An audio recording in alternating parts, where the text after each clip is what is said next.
also known as N. gonorrhoeae to its friends, is a gram-negative oval bacterium that infects humans, causing a number of infections including gonorrhea.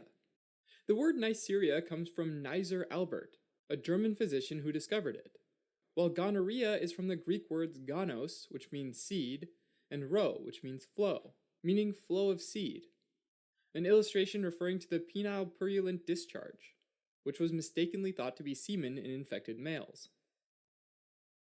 Now, a little bit of microbe anatomy and physiology. N. gonorrhoeae is a gram-negative bacterium. Because its cell wall has a thin peptidoglycan layer and so it doesn't retain purple dye used during gram staining. Instead, like any other gram-negative bacteria, N. gonorrhoeae stains pink with safranin dye.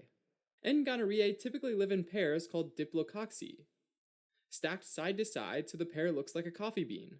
They're also non-motile, non-spore-forming, and obligate aerobes, which means that they absolutely need oxygen to grow. Finally, they're catalase and oxidase positive, which means that they produce both of these enzymes.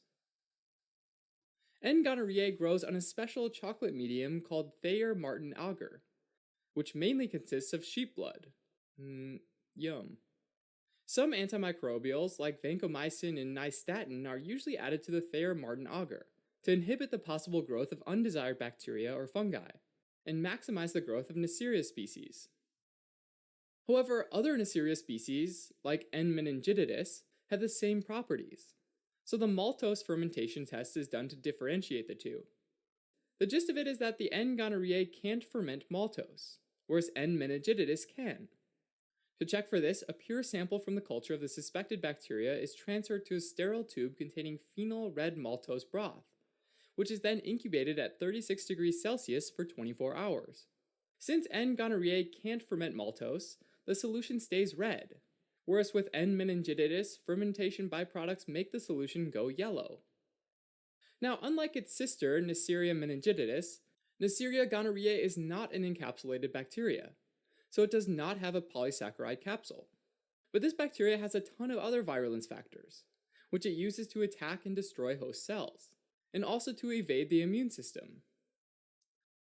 First, N. gonorrhoeae has pili, these little thread-like extensions radiating from the bacterial surface.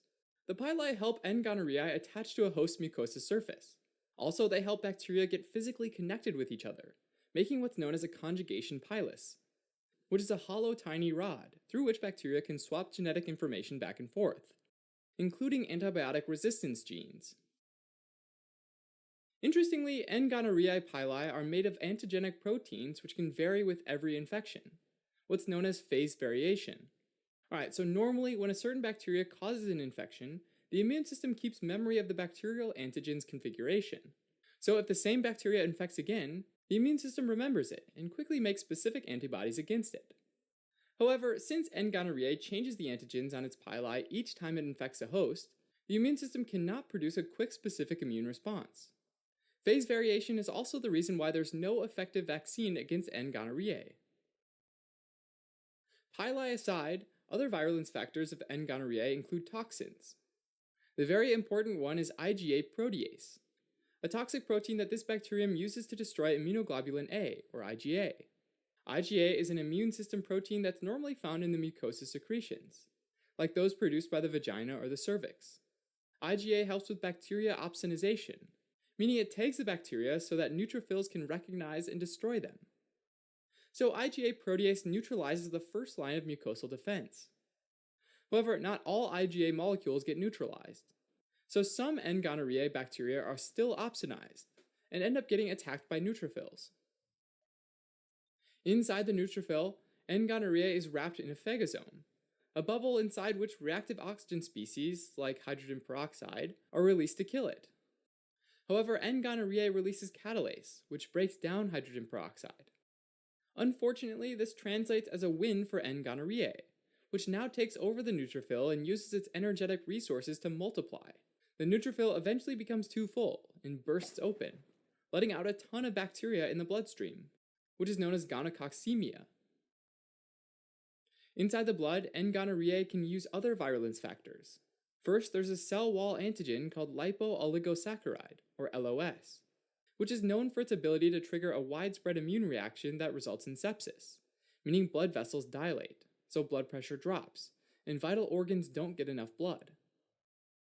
And one final virulence factor of N. gonorrhoeae is its ability to do sialylation, a process by which N. gonorrhoeae wraps its LOS cell wall with sialic acid, the same molecule initially found in the host cells. This helps bacteria to hide its LOS antigen, making itself anonymous to the host's defense mechanism, like camouflage. As if it wasn't enough, N. gonorrhoeae can spread from the bloodstream to other parts of the body, like the joints or the heart.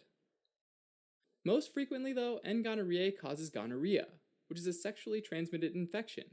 In males, gonorrhea manifests as urethritis, or inflammation of the urethra, but it can also affect the prostate, causing prostatitis, or the epididymis, causing epididymitis. In females, N. gonorrhoeae can also cause urethritis, but most frequently it causes vaginitis and cervicitis, so the inflammation of the vagina and cervix, respectively.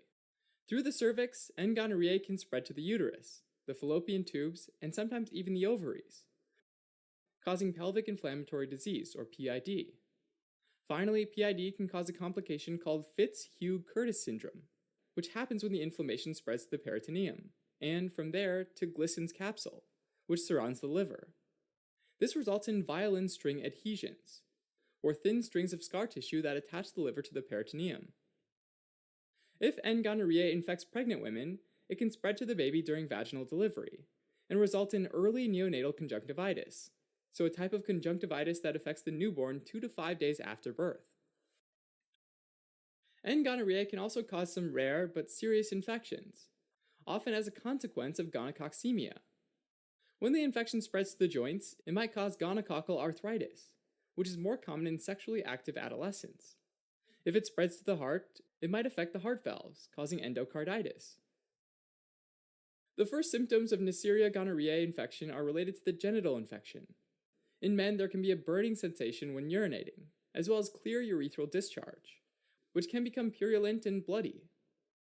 In women, there's usually thick, white, purulent vaginal or urethral discharge, which can also turn bloody sometimes. If the infection progresses to PID, there might be lower abdominal pain and fever. Alternatively, with neonatal conjunctivitis, there can be swollen eyelids with mucus and pus discharges from the eye. In gonococcal arthritis, there's multiple joint inflammation which results in painful swelling of the wrists, ankles, and elbows.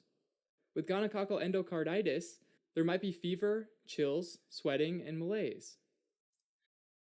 Diagnosis is usually done with a vaginal or urethral swab, which is then smeared on a slide for biochemical tests and gram staining, which reveals pink coffee bean-shaped bacteria within neutrophils. Growing the bacteria on Thayer-Martin agar is required for confirmation, but nucleic acid amplification testing, or NAT, can also be done, and this consists of identifying the bacterial genetic material. Treatment for N. gonorrhoeae infections is with third-generation cephalosporins, typically ceftriaxone. However, it has been found that gonococcal infections are frequently associated with a chlamydia trachomatis co-infection, so usually azithromycin or doxycycline are given along with ceftriaxone to also cover chlamydia. Finally, since gonorrhea is a sexually transmitted infection, it can be prevented by using condoms during sex. Alright, as a quick recap. Neisseria gonorrhoeae is a gram-negative diplococci that grows best on Thayer-Martin agar. It's non-motile, non-spore-forming, oxidase positive, catalase positive, and maltose negative. It lacks a capsule, but has other virulence factors like pili, and proteins like PIL-C, OPA, and IgA protease. Most frequently, N. gonorrhoeae causes gonorrhea, which commonly manifests as urethritis in males and vaginitis and cervicitis in females.